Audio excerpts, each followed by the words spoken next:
It was May of 1968 near the Lele Ocean border, deep in the western highlands of Vietnam. The kind of place maps lie about. Green everywhere. No straight lines, no safe ground. I was an infantry sergeant then, 22 years old, too young to know when orders were wrong, old enough to follow them anyway. We were inserted before sunrise. No markings, no unit names, just 6 of us and 1 major who did not sleep. The helicopter left fast, like it wanted distance. When the sound faded, the jungle closed in and stayed that way. We moved uphill for hours. Slow, quiet, wet to the bone. The trail we chose narrowed into a stone saddle, a perfect place to stop someone. Too perfect. Even then, that bothered me. We set the trap by hand. Mines placed careful, fields checked twice. No talking. The major watched the trees, not us. By late afternoon, the jungle felt wrong. Not loud, not silent, just waiting. That was when something started walking toward us, right down the trail we owned. The thing on the trail did not rush us. It did not sneak either. It walked the way a man walks when he knows the ground belongs to him. That alone told me this was not a normal mission, no matter what we had been briefed. 3 days earlier, we had been pulled from different units and told to pack light. No letters, no patches, no names on gear. We met at a small strip that did not show up on any map I later saw. The major was already there, clean uniform, calm eyes. He spoke plain and slow. Said we were going after a courier moving sensitive material between border zones. Said the trail was used only at certain hours. Said speed and silence mattered more than contact. Nothing about aliens. Nothing strange, but some details did not fit. He told us not to fire unless ordered. That was the first crack. On paper, I was in charge of the team once boots hit dirt. I had 5 men, good soldiers, quiet, tired in the right way. Each had already seen enough war to know when to keep questions to themselves. The major came with 2 men who did not wear rank and did not carry rifles like infantry. Their packs were heavier than they should have been. They watched us more than the jungle. I told myself they were intelligence. That was easier than digging deeper. Once we were on the ground, the land took over. Thick mud sucked at our boots. Leeches found skin no matter how tight we wrapped. The air felt heavy, like it pressed down on your chest. We moved uphill, slow and careful, using the trees and rock to stay hidden. No enemy signs, no villages, just old tracks that faded and returned like they were unsure where they wanted to go. The saddle was exactly where the major said it would be. A narrow cut between 2 rock faces with a steep drop on one side and thick growth on the other.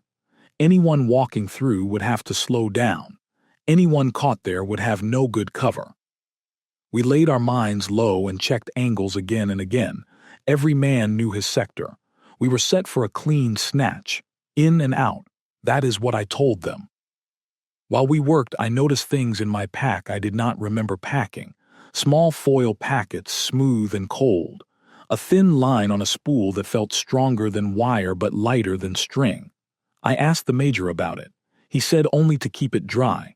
His voice was steady, but his eyes never stopped scanning the trees. I let it go. You learn fast in war when not to press. Time stretched once we were in position. The jungle does that. It makes minutes feel like hours, then steals hours without warning. We took turns watching the trail. The light shifted. Shadows grew long. No birds came near the saddle. That stood out. Even in quiet places, something usually moves. One of my men, the youngest, pointed out tracks in the mud near the trail edge. They were not boots, not bare feet either.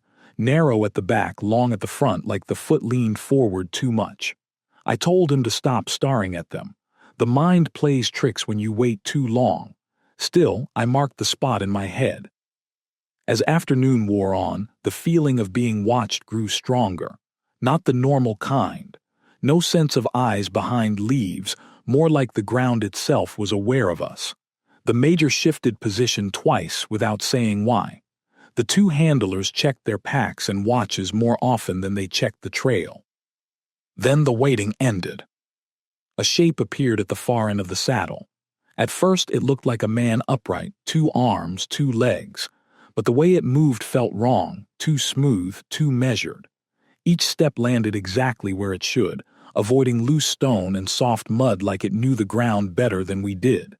It carried no rifle, no pack, just a long object wrapped in dark cloth held close to the body. No one fired, no one breathed loud. We had rehearsed this moment, but not like this. The thing stopped just short of the first mine and turned its head slightly, not enough to see its face, just enough to show it was aware of us. That was when I knew the courier story was a lie, and that whatever we were about to meet had been expected long before we ever stepped into that jungle. The thing on the trail stayed still for a long moment, not frozen like it was scared, more like it was letting time pass on purpose.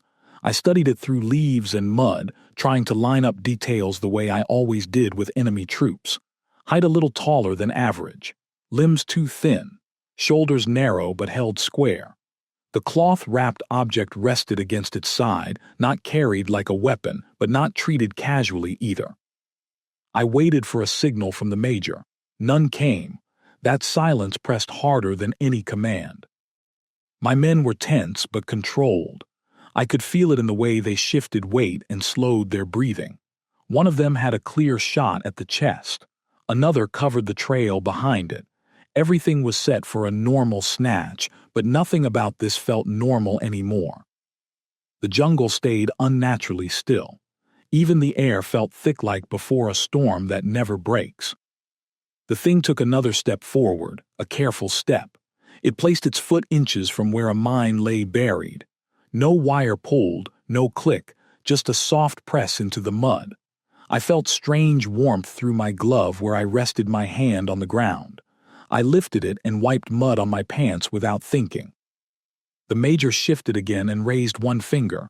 Hold, that was all. I glanced back at the two handlers. They were no longer pretending to be observers. One had opened his pack just enough for me to see metal tools I had never seen before. The other held the thin line spool in his hands, feeding out inches at a time, testing it like a man checking fishing line. They were calm in a way that did not belong in an ambush. That told me they had done this before or believed they had control over what was coming. The thing tilted its head slightly. I could not see its eyes clearly, but I felt the attention land on us. Not searching, not guessing, knowing. The sense of being hidden slipped away. It was like the leaves and shadows had lost their meaning. I tightened my grip on my rifle and felt a deep urge to fire just to break the moment. Training kept my fingers still. A faint sound carried through the saddle. Not a voice, not an animal, more like a soft clicking, slow and steady. It seemed to come from the thing itself, but also from the rocks around us, as if the sound was bouncing before it even left the source. One of my men swallowed hard. Another whispered my name without turning his head. I told him to stay focused. My voice sounded flat, even to me. The major finally spoke, barely above breath. He said the word wait, nothing else. That was when I understood our role more clearly. We were not hunters. We were the fence. Whatever this was, it had been guided here, and we were placed to close the gate behind it. The thing stepped fully into the saddle, into the heart of our trap. It did not rush. It did not hesitate. The wrapped object brushed against its leg as it moved. I noticed the cloth was stained dark in places, not with mud, but with something older dry. The shape beneath was straight and smooth with no hard edges showing. As it reached the center, it stopped again. Slowly, it turned its head enough for me to see its face through a gap in the leaves. The skin was pale but not sickly. The eyes were too dark, too wide, set just slightly wrong. The mouth was thin and still. No breath showed, no sweat. It looked almost human in the way a statue looks human, close enough to fool you until you stare too long.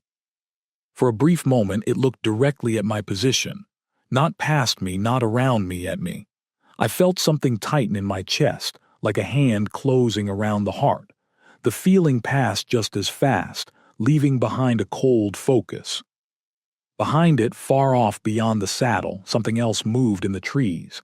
Branches bent without wind. A shape passed between trunks too large and too smooth. The thing on the trail seemed to sense it too. Its head turned slightly in that direction, and the clicking sound paused. That was when I realized we were not the only ones waiting, and that whatever was coming next would not care about orders or plans. The moment stretched longer than it should have. The thing stood in the center of the saddle inside every line of fire, yet none of us moved. My legs cramped from holding position. Sweat ran down my back despite the cooling air. I kept my eyes moving between the thing and the tree line behind it, where that other movement had passed. I had learned in combat that danger rarely comes from where you expect, and this felt like standing between two storms that had not decided which way to break. The major finally gave a signal, not with words but with a slow motion of his hand. The handlers rose just enough to act. One of them stepped forward, careful and steady, as if approaching a wild animal that had already agreed not to bolt. He unspooled the thin line in a smooth throw. It cut through the air and seemed to catch on nothing. Yet it stopped hard and wrapped around the thing's arms and chest.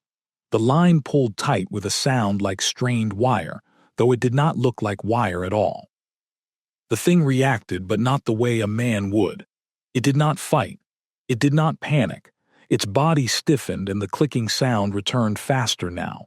The air around it looked wrong, like heat shimmer, though the day was cooling.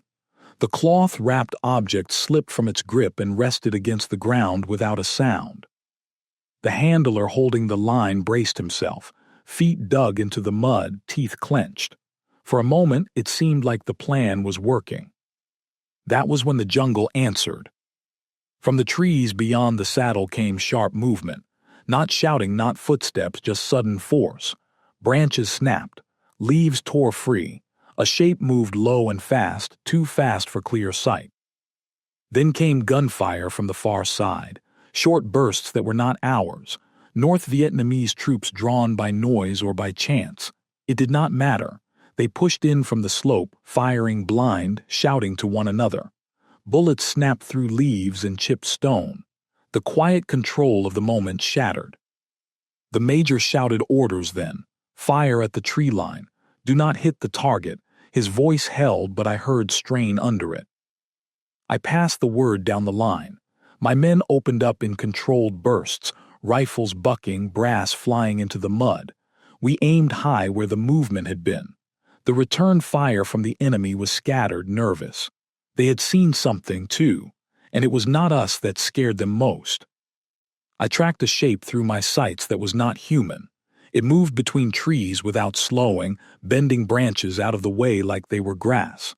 An NVA soldier ran into its path and vanished from sight, pulled sideways with a sound like cloth tearing. Another fell without a mark on him, eyes wide, weapon still clutched. I forced myself to keep firing where ordered, even as every instinct told me the rules had changed. Behind us, the thing in the saddle shifted. The line strained and hummed. The handler holding it cried out as his boot slid in the mud. The other handler rushed forward with one of the foil packets, tearing it open and throwing the contents toward the thing. A sharp smell filled the air like hot metal after rain. The shimmer around the thing pulsed once, then faded. For a breath, everything seemed to slow. That breath ended when the ground shook, not from artillery, not from mines. It felt deeper, like pressure pushing up from below. One of our buried charges went off without command. Then another, not in sequence but scattered. Dirt and rock exploded upward. I was thrown hard against the slope, my rifle torn from my hands. Pain flared in my thigh, hot and sharp, then dulled into a heavy ache. I rolled instinctively, training taking over, and dragged myself behind what cover I could find. Smoke filled the saddle. Men shouted for each other. Someone screamed once, then went quiet. Through the haze, I saw the thing standing upright, untouched by the blasts. The line lay slack and broken at its feet. The handlers were down, one not moving, the other crawling away with blood on his face. The wrapped object was back in the thing's hand, the cloth now fully fallen away to reveal a smooth shaft that caught the dim light without reflecting it. Enemy fire increased, wild and desperate. My men were still alive, still fighting, but the shape in the trees closed in, and the thing in the saddle began to walk forward again, not toward escape, toward us. Each step pressed the mud down like weight from above, leaving prints too deep for its size. I found my rifle and forced myself to my knees, ignoring the pain. I was out of plans, out of trust. All that mattered was keeping my men breathing through the next minute.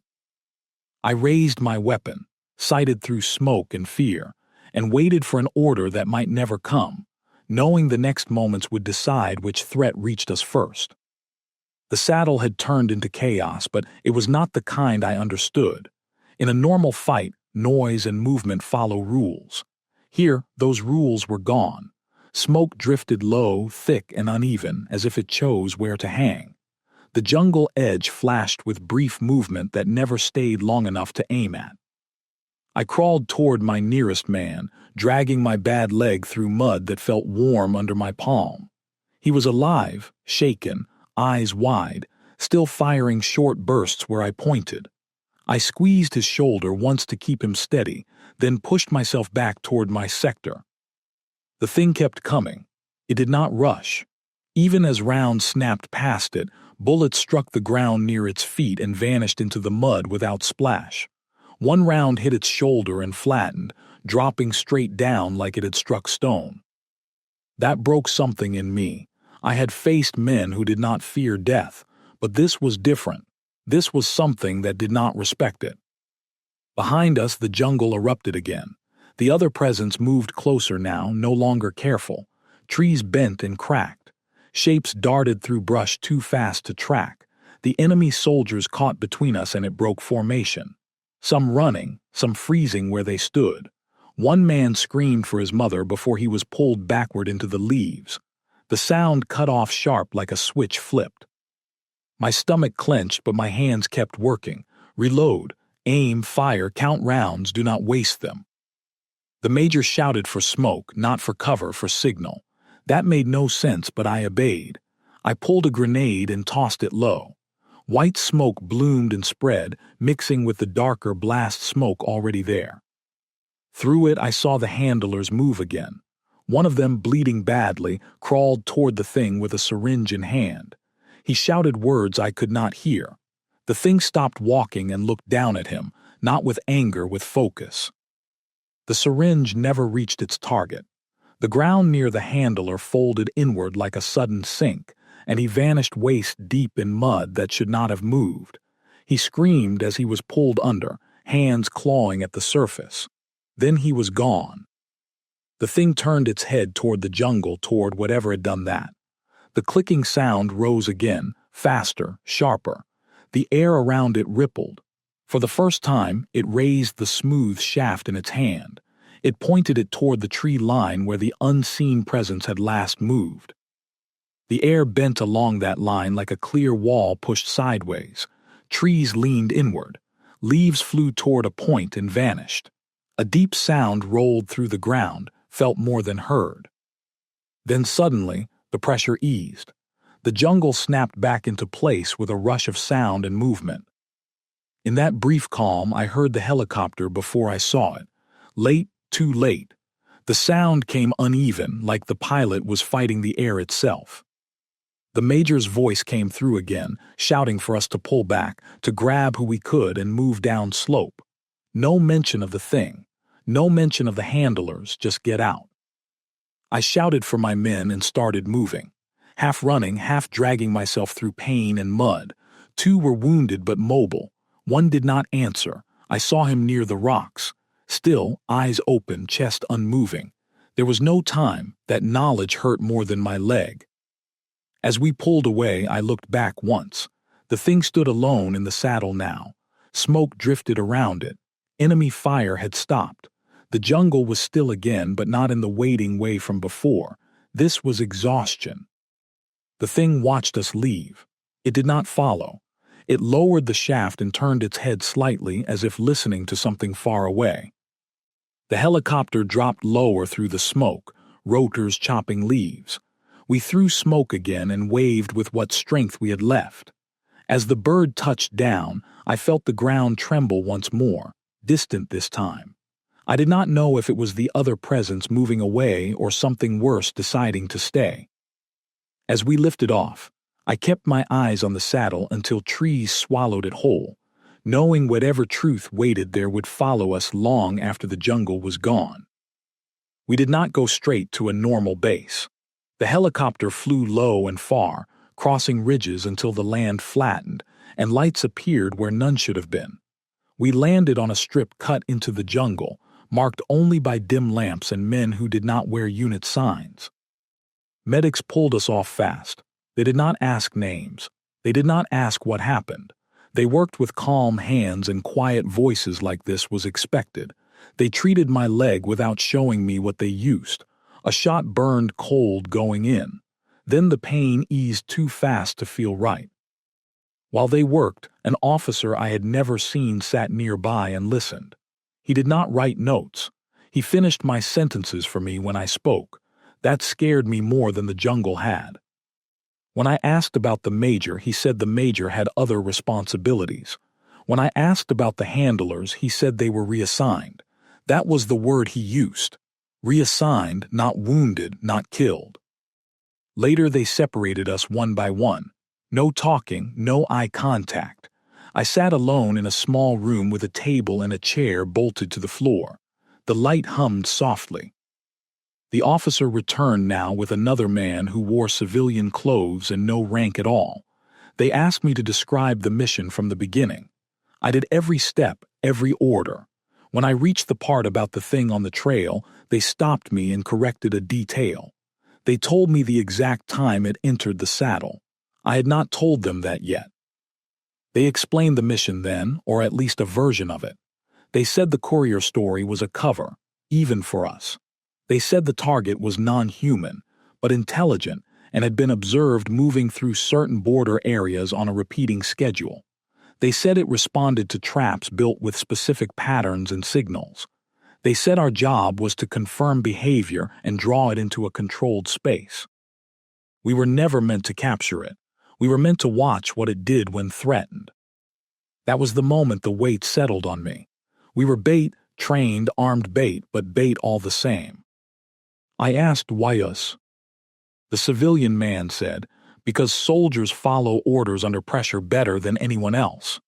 He said that was not an insult. He said it was respect. I asked about the other presence in the jungle, the one that moved through trees and took men without sound.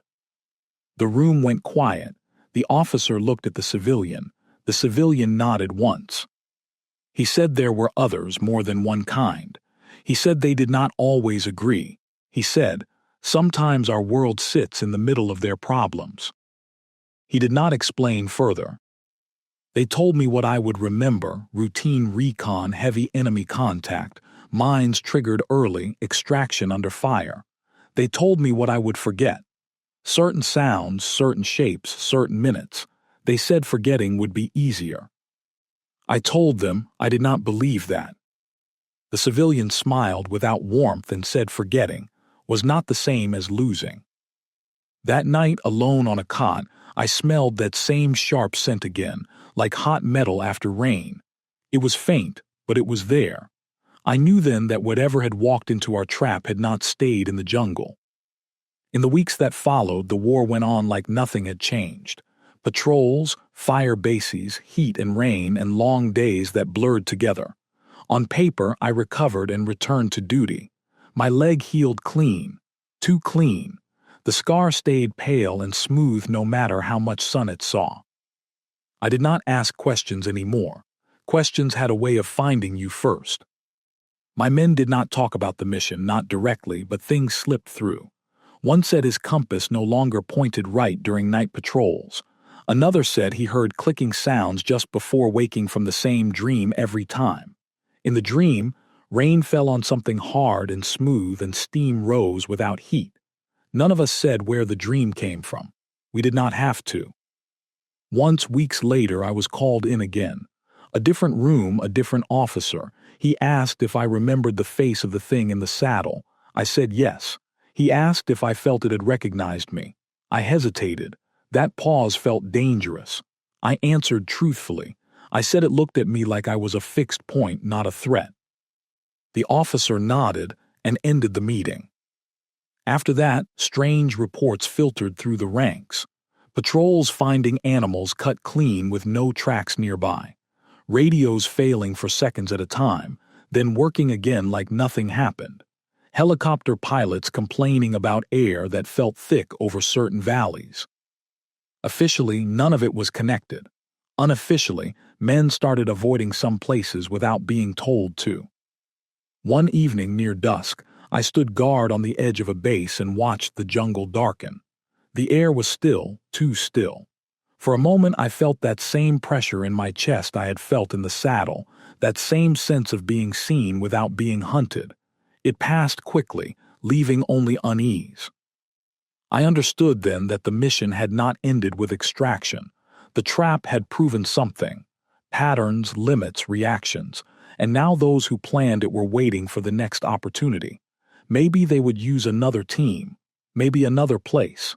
Maybe me again if I lived long enough and forgot enough. I never saw the thing again. Not clearly. But sometimes when the rain hits hot ground just right, I smell that sharp metal scent and feel the mud warm under my hands. And I know some doors once opened never close, even when the war moves on without you. I thought the saddle would be the end of it.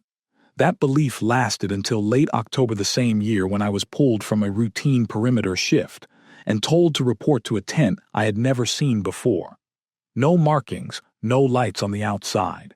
Inside, maps covered the walls, but none showed names, just shapes and lines and circles drawn over jungle that looked too familiar. The same civilian was there, older now, thinner. He spoke like we were continuing a talk that had only paused. He said there had been another contact, not confirmed, not clean. He said the pattern matched the one from May, but the outcome was wrong. Something had gone off schedule. He said they needed someone who had already stood close and stayed functional. That was his word, functional. I asked where. He pointed to a ridge system south of where we had been before. Different terrain, same border pressure, same narrow ground that forced movement into predictable paths. He said the thing had been drawn again, but this time it had not walked away. This time it had stayed too long. We went in heavier than before. More men, more guns, still no names, still no patches. The jungle felt the same and different all at once, like a place you return to after a bad memory and find the furniture moved. We moved fast, driven by urgency no one said out loud. The air pressed down harder the deeper we went. Radios worked, then did not, then worked again. I stopped trusting them. By the second night, we found signs. Trees bent inward like something heavy had leaned against them. The ground showed deep impressions that filled with water and never drained. Animals lay dead without blood, bodies stiff and clean like they had been emptied. My men grew quiet in a way I recognized. Not fear, focus sharpened by dread. The contact came at dawn, not 1-2. The first stood in a clearing ahead, the same shape I remembered, upright and still holding that smooth shaft. The second was wrong in a different way. Lower to the ground, broader. It moved in short, sudden bursts, circling the clearing just out of clear sight. The jungle reacted to it like a wounded thing, branches snapping and leaves tearing as it passed. Orders came fast and confused. Contain both. Do not let either break contact. That was impossible, and everyone knew it, but no one said so. We formed a rough ring, weapons tracking movement we could not predict. The upright one turned its head toward me again. That feeling returned, the sense of being marked, not threatened but noted. The lower one struck first. It came through the line on my left, not charging, but appearing where a man had stood a second earlier. The man went down without a sound. Another fired point blank and was thrown backward like a child. I fired until my rifle clicked empty, then reloaded by feel, never taking my eyes off the blur that moved too fast to shape. The upright one did not move. It watched. Something snapped inside me then. Not panic clarity. I realized the upright one was not trapped. It was choosing when to act. The other was the threat, the hunter. We were noise in the middle. I shouted for my men to fall back toward the rocks, forcing space. Some obeyed, some could not. The lower one slammed into the ground and the earth buckled, knocking us off balance. Through the dust, I saw the upright one step forward at last. It raised the shaft and planted it into the soil. The air folded, not exploded, folded like a sheet pulled tight. The lower one shrieked, a sound that felt like pressure in the ears rather than noise. Trees bent inward again, harder this time, and the ground lifted in a low wave that rolled across the clearing. Men were thrown, weapons flew. I hit rock and tasted blood. When I dragged myself up, my vision swam. The clearing was changed. The lower one lay twisted near the center, movement slow and broken. The upright one stood over it, unmoving. The jungle around us leaned inward, froze in mid-bend, leaves suspended like the world had paused. For a long moment, nothing happened. Then the upright one turned the shaft slightly and the pressure released. Sound rushed back. Trees snapped upright. Leaves fell. Men groaned and crawled. The lower one convulsed once, then went still. No blood, no wound, just stillness. The upright one looked around the clearing at the damage, at the bodies. It did not linger on us. It seemed tired. That was the word that came to me, though I had no right to it. Tired. It pulled the shaft free and stepped back. The mud under its feet warmed, steam rising faint and thin. That sharp metal scent filled the air again. It turned its head toward me one last time. I did not raise my weapon. I did not look away. Then it walked into the trees and was gone. Silence followed, heavy and final. We had won something, but I did not know what. I only knew the jungle would remember this place, and so would I. The moment it disappeared into the trees, the clearing felt empty in a way that hurt.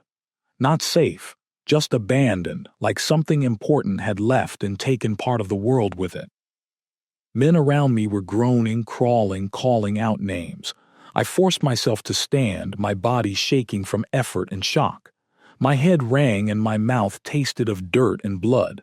I checked my rifle out of habit. It was bent at the barrel and useless. I dropped it and moved on. We counted who was left, fewer than we had come in with. Some were wounded bad. One had a crushed leg. Another stared into nothing and did not respond when spoken to. We did what soldiers always do after the noise stops. We tightened bandages. We dragged bodies out of sight. We tried to make sense of the ground with our boots.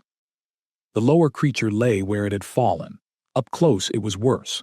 Its skin was thick and dark, stretched over muscle that did not sit right on bone. No clear head, no clear face, just folds and ridges that hinted at purpose without showing it. There was no wound, no burn, no sign of force. It looked like it had simply been turned off. The smell around it was wrong, sharp and cold at the same time. I told my men not to touch it. No one argued. The officers arrived within an hour, faster than should have been possible. Helicopters hovered low but did not land near the body. Men in clean gear set up perimeter lights and instruments I did not recognize. They spoke quietly and avoided looking at us. One of them asked me to point to where the upright one had stood. I did. He marked the ground with a small flag, then looked surprised when the pole bent on its own and would not stand straight. They told us to move back. Medical teams took over. I sat on a crate and watched the clearing from a distance. Men in heavy suits approached the body with care, like it might wake up if spoken to. They worked fast, covered it, lifted it with machines that groaned under the weight. When it was gone, the ground beneath looked normal again, like it had never held anything at all. Before we were flown out, the civilian came to me. He looked older than he had a day before. He asked if the upright one had communicated. I said no words were spoken. He asked if it had threatened us. I said no. He nodded like that mattered. He said the conflict had been resolved for now. He said resolved the way a storm is resolved when it moves past you instead of over you. I asked what would happen next. He did not answer directly. He said patterns would change. Routes would shift. There would be fewer sightings for a while, then more. He said the upright one had acted as expected. That told him something important. I asked what. He looked at me for a long time before speaking. He said it was not here to conquer us. He said it was here to survive. As we lifted off, I watched the clearing shrink beneath us. From above, it looked like any other patch of jungle. No sign of what had happened. No scar, no marker, just green swallowing green. That felt wrong, too. Wars usually leave marks. That night back at base, sleep did not come easy. When it did, I dreamed of the upright one walking away through trees that bent aside for it. Not fleeing, not hiding, just moving on, carrying its burdens somewhere we could not follow. I woke with that same metal smell in my nose, and the sense that something far away had taken note of us again. After that operation, things quieted down fast, too fast. Reports stopped coming in.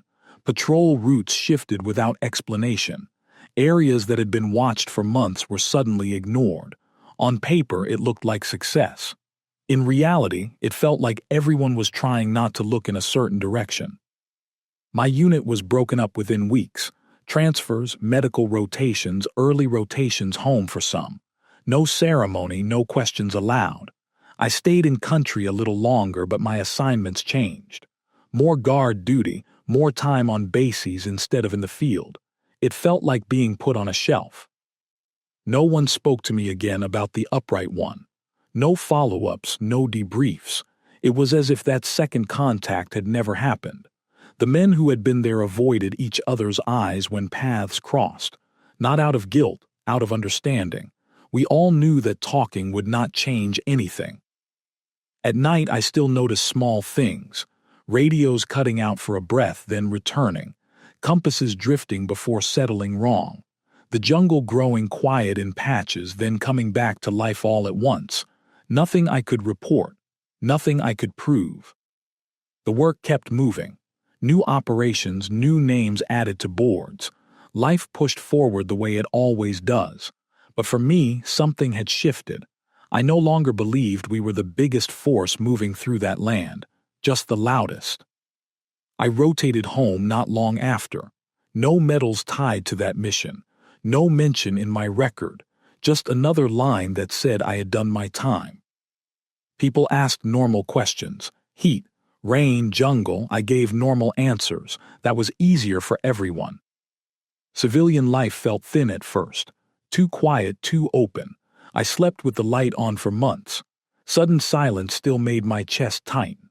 When rain hit hot pavement, that sharp metal smell sometimes rose and I would stop walking without knowing why.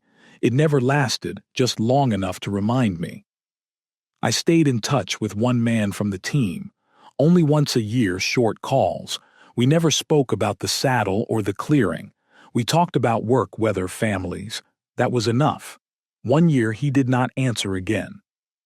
I learned to live with what I knew and with what I was not meant to know. The war ended. Years passed. The jungle stayed where it was, full of things that did not care about our maps or our borders. Some nights when everything is still, I think about the way the upright one walked away. Not defeated, not victorious, just finished with us. I am an old man now. My hands shake a little when I hold a cup. My legs stiffen when the weather turns. People look at me and see a veteran who did his duty and came home. That part is true as far as it goes. What I do not tell them is that war taught me something beyond tactics and loss. It showed me how small we are, even when we carry rifles and flags and believe the ground belongs to us.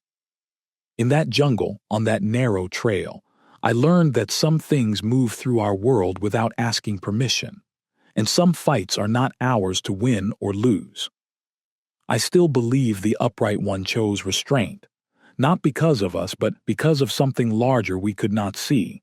We were an obstacle, a signal, nothing more.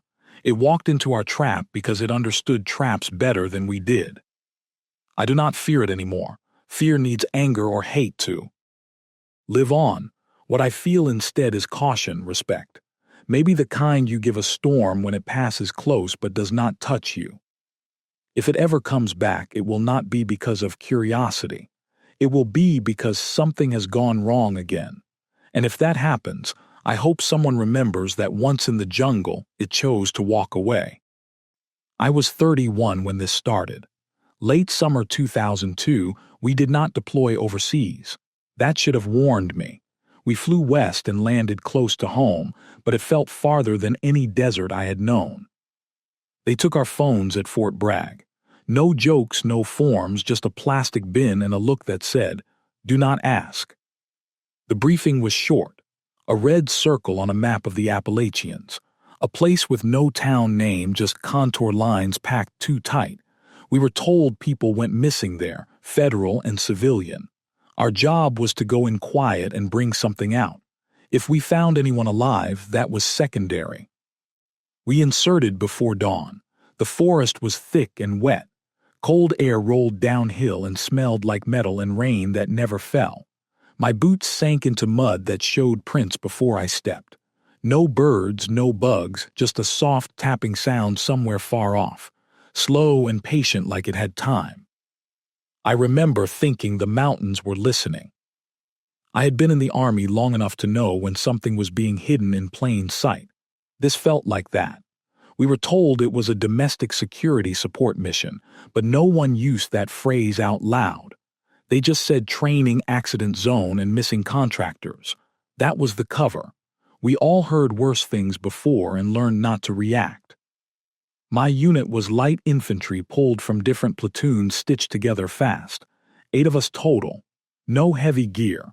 No markings, just rifles, packs, and orders that did not want to be remembered. I was the senior man, staff sergeant. I carried the weight of it before my ruck was even on. 2 of my soldiers were new to me. Good kids, quiet, the kind that still listened more than they spoke. Our medic had done 1 tour already and carried himself like someone who had learned not to expect clean endings. Nobody complained about the mission being stateside, but I saw the looks. Going into mountains instead of across an ocean felt wrong in a way I could not explain. The flight in was short and silent. No one slept. Through the window, I saw long ridges stacked on each other like waves that never broke. The pilot did not talk much. When he did, it was only headings and time. We landed on a small strip that looked unused, but the ground showed signs of weight. Heavy weight pressed down and lifted off again many times. There were no buildings, just a truck waiting with no markings and a man who checked our names off a list without looking up. We staged for a day. That part bothered me later. If this was urgent, they would have rushed us. Instead, they waited. We were kept in a fenced area near the edge of the forest. No locals came near. No traffic. The woods stood close like they were leaning in. At night when things settled, I heard that same tapping sound I had heard on insertion, soft, even like metal touching stone. I told myself it was an old line swinging or a loose sign. I did not tell the men. The final brief came from a major I had never seen before. He spoke calmly and did not waste words. He said there was an old underground site ahead, shut down decades ago. Cold War era, the kind built deep and forgotten once the funding dried up. A private group had been working there under a contract that no longer existed. Contact was lost. We were to locate the site, secure a sealed case stored inside, and leave. If we found people, we were to assess and extract if possible. If not, we were to continue the mission. He said the terrain would be difficult.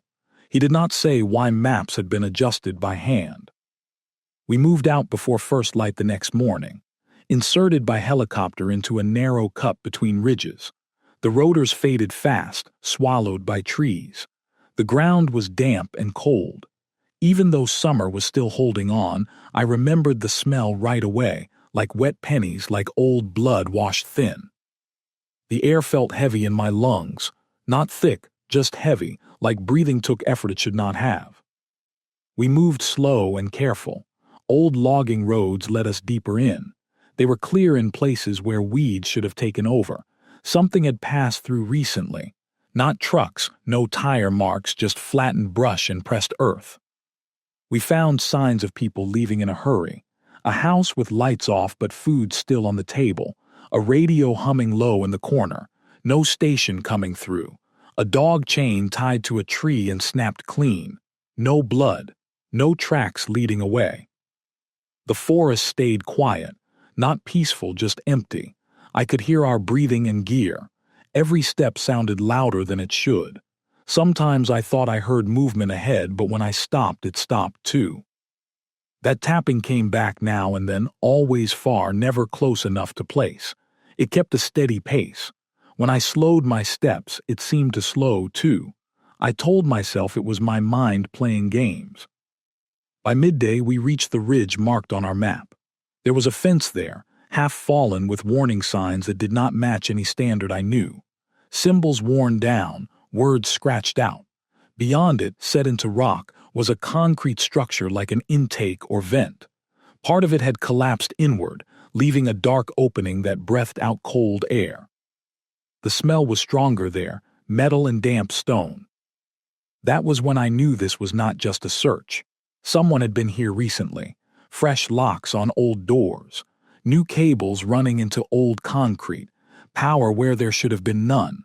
This place was supposed to be dead, but it was being kept alive in one small corner. I gathered the men and gave simple orders. We would move in tight, mark our path, keep radio use short, watch each other. No hero moves. Everyone nodded, no one joked. The mountain felt closer now, like it was pressing in on us, waiting to see what we would do next. We staged outside the opening longer than I liked. The cold air flowing out of the concrete mouth did not match the day. It felt like winter breath, steady and calm. I checked watches and spacing, then let us in. The first steps down were narrow and slick. Old stairs worn smooth. The walls sweated water that smelled sharp like rust and stone mixed together. Our lights cut short tunnels ahead of us. Beyond that was black that felt thick, like it had weight. The deeper we went, the clearer it became.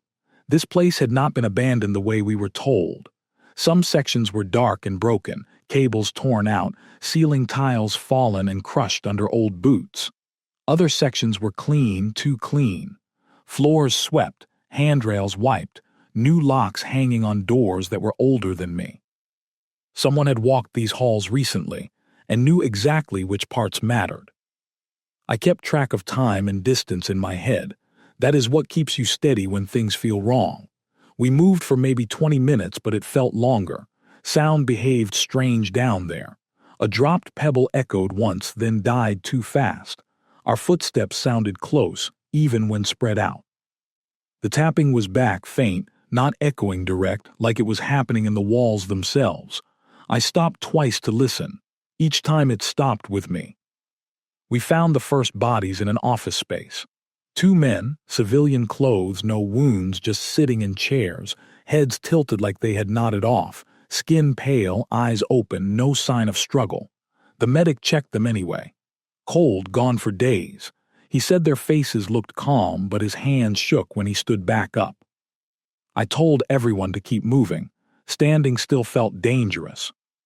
Further in, the layout began to drift.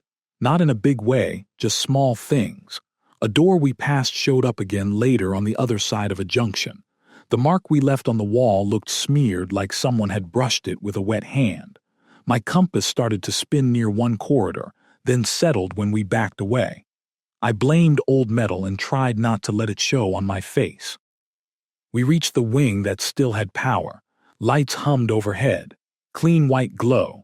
Equipment sat in rows covered but cared for. Old machines wired into newer boxes, recording gear. Thick cables running into the floor and walls.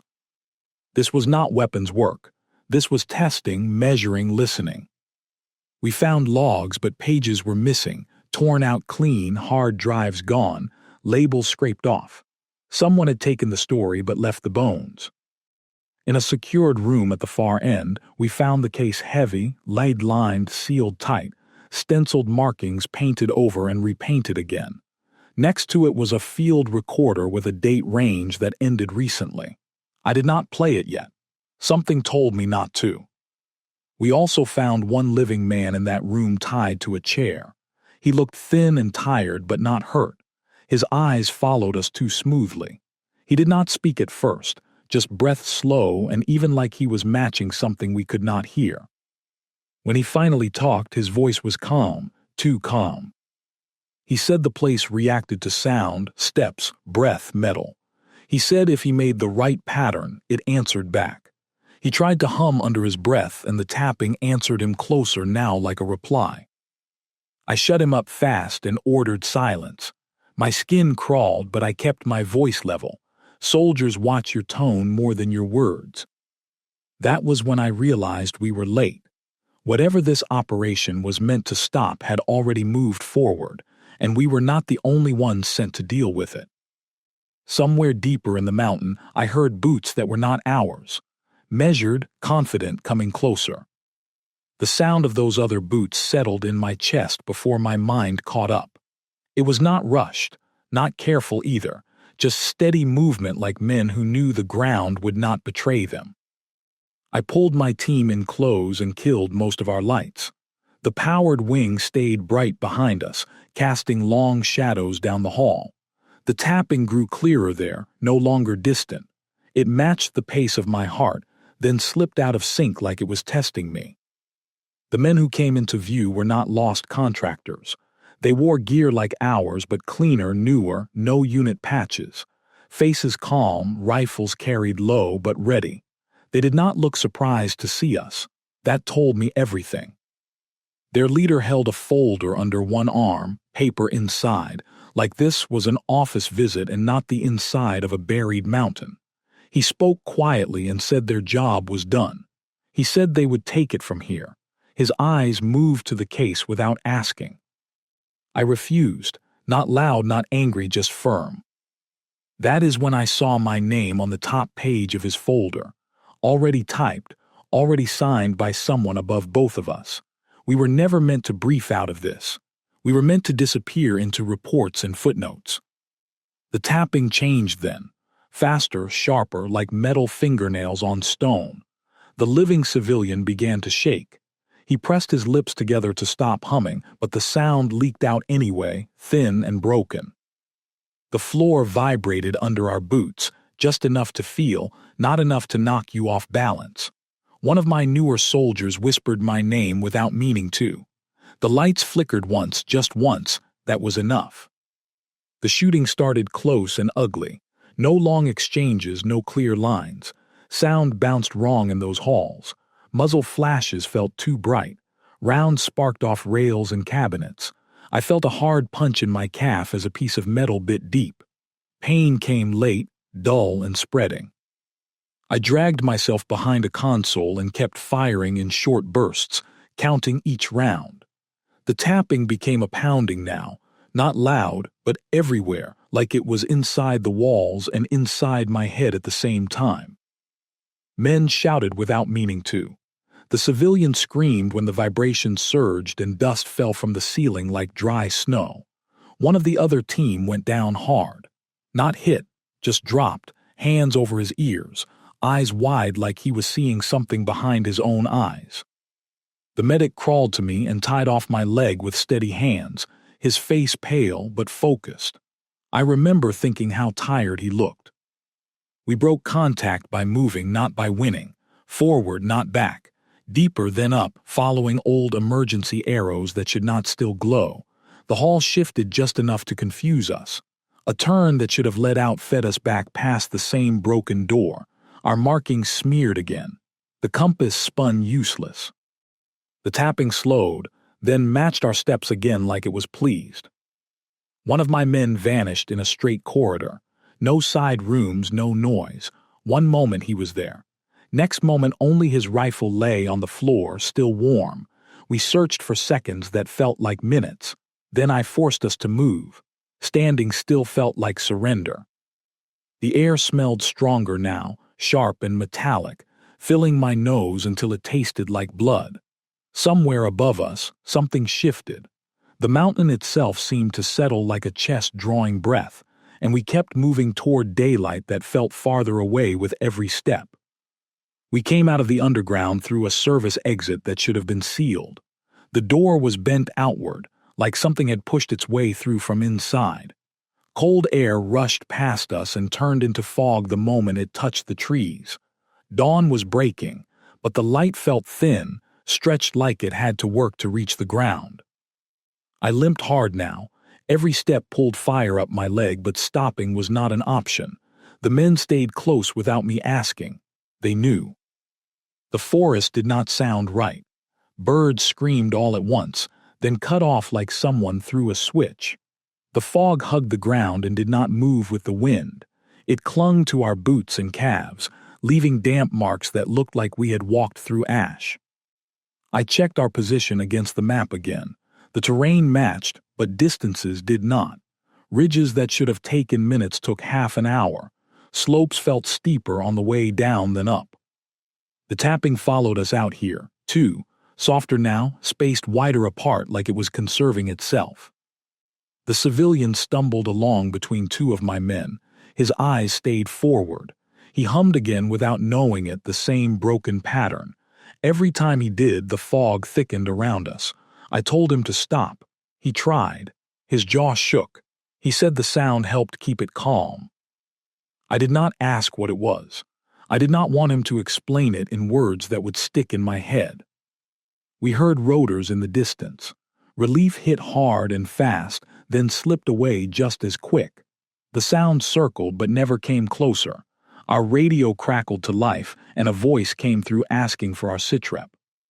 It was my voice, same tone, same words I had planned to say but had not yet spoken. The men looked at me. I said nothing and shut the radio off. My hands shook for the first time. We pushed toward the marked extraction point. When we reached it, the ground was torn up, pressed flat like something massive had landed there and lifted off again.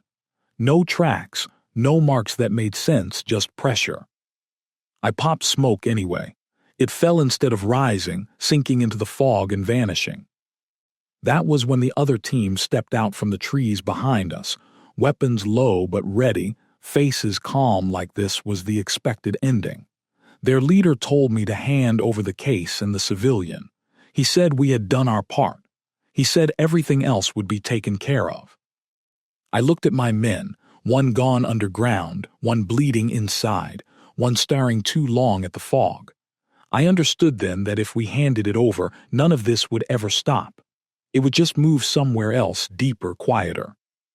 I made a decision that felt heavier than my rifle.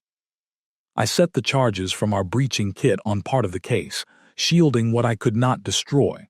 I gave the order and turned my face away. The blast did not sound right. It folded inward like air rushing into a hole.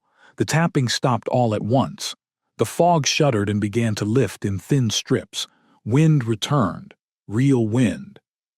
Gunfire followed, sharp and human. We fought just long enough to break contact. When the extraction finally came, it was not on our channel and not with our call sign. Different aircraft, different men, clean uniforms, empty eyes. They took the civilian without a word. They took our notes. They told us what story we would tell. As we lifted off, I looked down at the trees pulling away and felt the mountain go quiet behind us, like something had gone back to sleep, waiting. We did not talk on the flight out. The noise of the aircraft felt wrong after so much quiet, too loud, too normal. My leg throbbed in time with the engines, and every beat reminded me that I was still there and others were not. One of my men kept rubbing his hands together like he could not feel them. The medic stared at the floor the whole way, lips pressed tight, eyes moving as if he was counting something only he could see. Back on base, everything moved fast, faster than it should. No welcome, no questions. We were split up within an hour. Medical checks done by people who did not wear name tapes. My wound was cleaned and closed without comment. No pain meds offered, just a note written and taken away. When I asked about my missing soldier, the answer came too quick. Training accident listed as lost in rugged terrain. Search suspended. That was the phrase. suspended like a body hanging in air. The story they gave us was clean and empty, a routine exercise, a collapse underground, equipment failure. We were told to memorize it, not read it. They made us sign papers that did not explain much but warned of consequences in simple words. I have signed many things in my life. None felt heavier than that pen. The tapping did not stop after we left the mountains. That was the first sign it was not tied to place alone. I heard it in the quiet room they put me in that night. Soft, steady. When I held my breath, it slowed. When I shifted in the bed, it changed pace. I told myself it was stress. I had lost men before. This was how it showed itself. That is what I wanted to believe. Days passed, then weeks. The unit moved on. The army always does. One name vanished from the board. Another was marked deceased after a delay. No body recovered. I noticed small things that did not line up. Soil in my boots that did not match any range. Red dust that smelled faintly of metal. A recorded call in my voicemail that was just breathing, and a faint tap in the background sent from my own number. I tried to put it behind me, focus on routine, training, paperwork. But sometimes when things went quiet, I felt the floor answer back. Not loud, just a pressure under my feet like a memory shifting.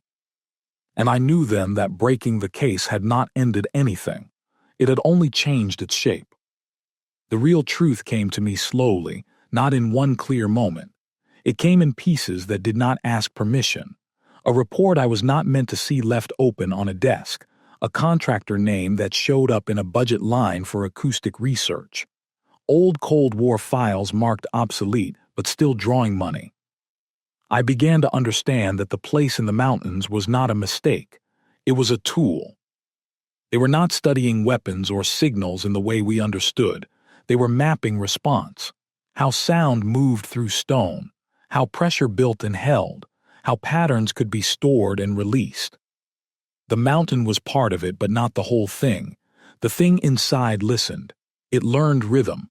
It answered what it was given, not with thought but with force. The civilian we handed over had not been a victim. He had been a handler or maybe a listener. Someone who learned how to keep it calm. When we removed him and damaged the core, the balance broke.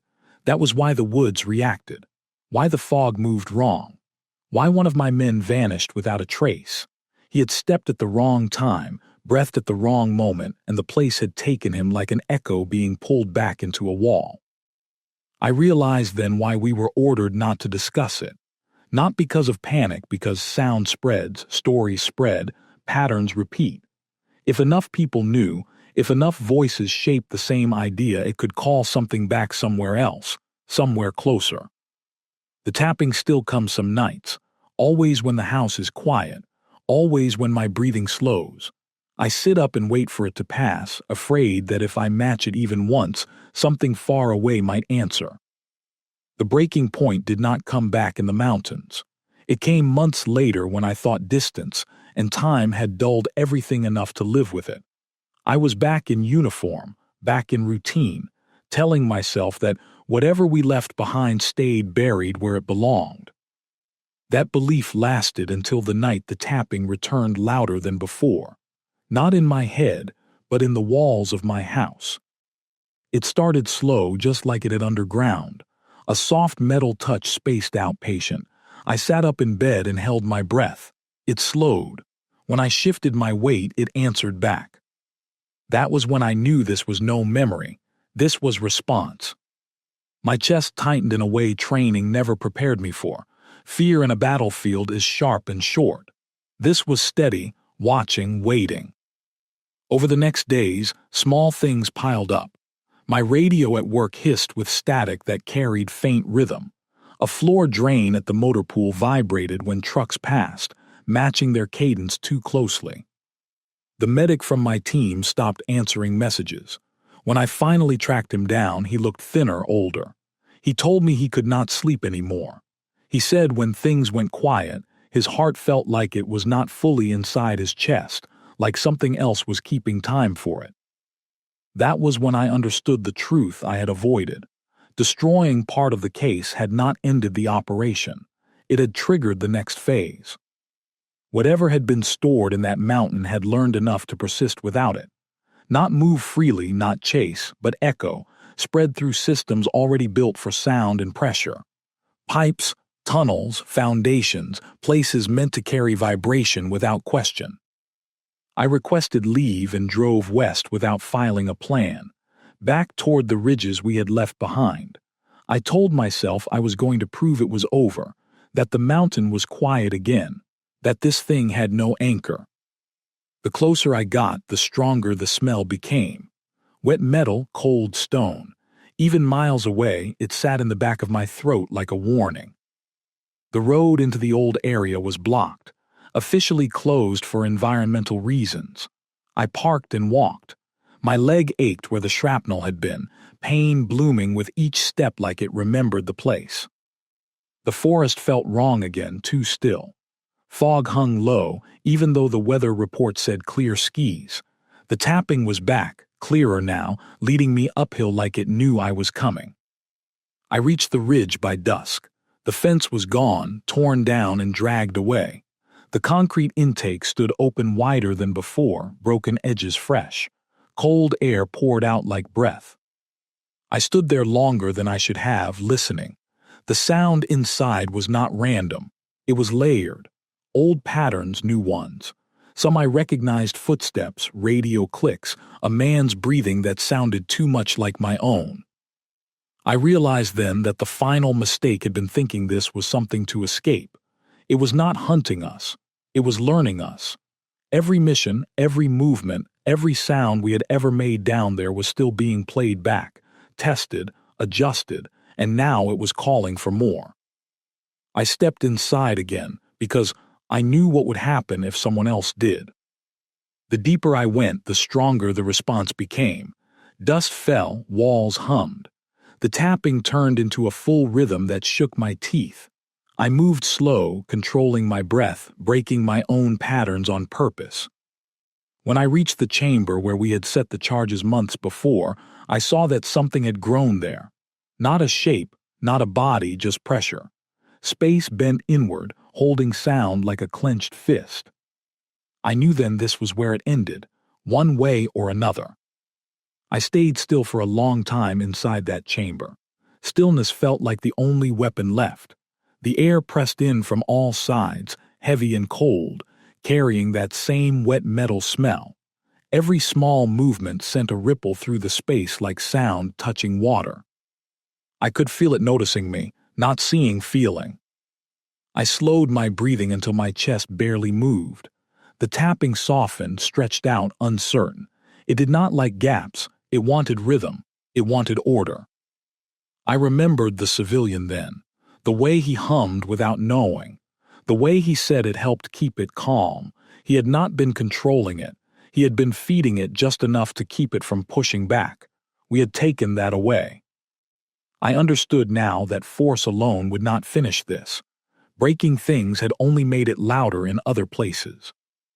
I reached into my pack and pulled out the recorder we had shielded from the blast months before. I had kept it without telling anyone. A quiet failure, or maybe a planned one. My hand shook as I powered it on. The room reacted at once. Pressure built. Dust lifted from the floor and hung in the air like it forgot how to fall. I did not play the full recording. I played silence first. A clean break. The tapping stumbled. Then I layered in noise, but wrong noise. Broken timing. Footsteps that stopped mid-beat. Breathing that skipped and dragged. Radio static cut into uneven pieces. I fed it disorder. The kind that could not settle. The walls shuddered. The pressure flexed inward, then outward like a lung that could not decide how to breathe. Pain flared in my leg and up my spine. As the space fought back, I dropped to one knee and stayed there, teeth clenched, eyes fixed on nothing. The sound around me rose, not louder but wider, filling every corner until it felt like my head would split. Then something changed. The rhythm collapsed. The tapping lost its place. The chamber sagged just a little, like something finally letting go. I knew I did not have much time. I set the remaining charges where the pressure felt strongest, not aiming to destroy, but to fracture, to scatter what had been held together too long. I armed them and backed away, slow and careful, breaking my own pattern with every step. When the blast came, it was not violent. It was a deep inward pull followed by a rush of air that knocked me flat and drove the breath from my lungs. When I woke, I was outside. Dawn light filtered through trees that finally moved with the wind. Birds called uncertain at first, then steady. The smell was gone. My ears rang, but underneath it was quiet, real quiet, the kind that does not watch you. I limped back down the ridge and did not look back. No one stopped me. No aircraft came. No men with clean uniforms waited. The mountain stayed still behind me, like a scar that had finally closed. Not healed, but sealed enough to leave alone. I reported nothing. There was no one left to report to who would hear it the right way. The tapping faded over weeks, then months. It still comes sometimes, very soft, when the world goes silent and my breathing slows too much. When it does, I change my rhythm. I move. I remind it I am not part of its pattern anymore. The army eventually let me go. Medical reasons, old injury, stress. They were not wrong. I built a life that stays loud enough to keep echoes away. I never go back to those mountains. I do not need to. Some things are not meant to be studied or stored. Some things only want to listen. And if you let them learn you too well, they never really forget. Life did not snap back into place after that. It eased slow and uneven, like a joint learning how to move again after being set wrong. I turned in my gear a few months later. The paperwork said medical separation, chronic pain, sleep disorder, adjustment issues. All true, just not complete. No one asked detailed questions. No one wanted a long story. I was grateful for that. I moved away from base housing and into a small place where the walls were thin and the neighborhood never fully slept. Traffic noise, dogs barking, distant trains at night. It helped. Silence had become something I did not trust. When things were too quiet, my body stayed alert, waiting for a pattern to form. I learned to keep a fan running, a radio on low, anything to break the stillness before it broke me. The men from my team scattered. One transferred units and never reached out again. One took a contractor job overseas. The medic checked in once months later just to say he was doing better. He did not say how. I did not ask. We both knew some things were safer left without words. One name stayed on my mind more than the others. The soldier who vanished in that straight hallway. No letter ever came to his family that explained anything. Just a folded flag and careful language. Every so often, I noticed signs that the operation had not been erased completely. A research program quietly shut down. A budget line zeroed out. A contractor company dissolving and reforming under a new name. These things happen far above my level, but patterns stand out once you learn how to see them. It felt less like victory, and more like a pause agreed upon by people who did not want to push their luck. My leg healed wrong. Cold weather still wakes it up. When it does, the ache carries memory with it. The smell comes back sometimes, too, faint but clear. Wet metal, stone, it never lasts long. I stand up. I walk around. I change my breathing until my body remembers where it is.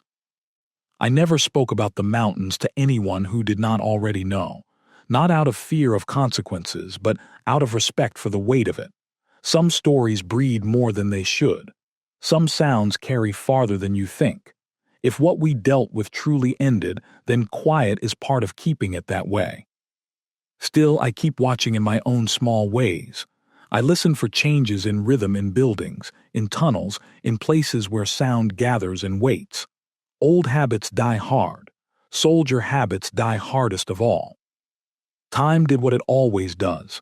It put space between the sharp edges, not enough to forget but enough to function. Years passed. I learned new routines, civilian work, quiet mornings, evenings that ended when I chose, not when orders said so. I stopped flinching at every sudden noise, mostly. Some habits stayed because they worked. I still note exits. I still listen to how a room sounds before I settle in it. Once in a while, something small would remind me. A tunnel on the highway that felt longer than it should. A building where footsteps echoed back wrong. A hum in the pipes of an old apartment that matched a rhythm I wished I did not recognize. When that happened, I left. No argument with myself. No proving I was fine. I trusted the instinct. It had kept me alive before. I never returned to the Appalachians, not even to nearby towns. I did not need to see the place again to know it was still there. Mountains do not forget what is buried inside them. They just learn how to hold it better. I believe the fractures we caused scattered whatever pattern had been forming, broke it into pieces too weak to answer back the way it once did. But I do not believe it was destroyed. Things like that rarely are. Sometimes I think about the order we were given, not to discuss, not to write, not to remember too clearly. At the time I thought it was about control, about hiding mistakes. Now I understand it was also about safety. Sound carries, stories shape, rhythm. Attention gives form. Silence used right can starve something before it grows teeth again. I live a normal life now, as normal as anyone who has worn a uniform and come back different can manage. I sleep with noise in the room. I keep my breathing uneven when the night gets too still. I do not hum. I do not tap. I do not fall into patterns that feel too clean. If this account ever reaches someone else, then enough time has passed that it may not matter. Or maybe it does. Either way, this is all I will say. The operation was real. The order was real. And the reason behind it was not fear of the public. It was fear of being heard. I am older now. Not just in years, in how I measure quiet, in how I listen to spaces before I trust them. The Army taught me many things, but that operation taught me the most lasting lesson of all. Not everything dangerous moves fast or looks hostile. Some threats wait. They listen. They learn who you are by how you move through the world. I do not think about the mountain every day anymore. That took time. At first, it followed me everywhere in sleep, in still rooms, in the space between one breath and the next. Now it comes back only when the world goes too quiet, when patterns line up too clean, when sound settles into something steady and patient. When that happens, I break it without thinking. I shift my weight, I clear my throat, I turn on a light, small acts, human acts. I sometimes wonder what would have happened if we had never been sent. If the place would have stayed contained, or if it would have grown anyway, fed by workers who thought they were studying echoes and pressure instead of something that pushed back. That question has no answer that helps. Soldiers live with unanswered things. We learn to carry them without letting them decide who we become.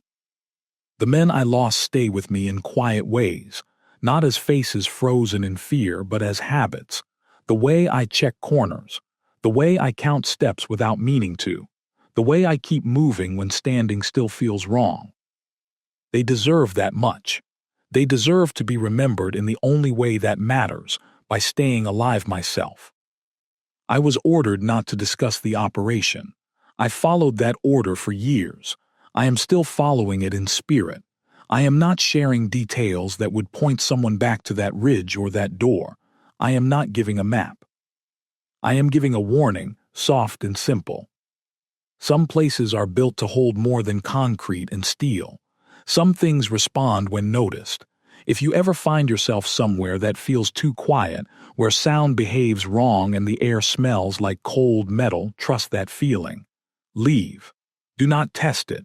Do not try to understand it. Listening is not always passive. Sometimes it is an invitation.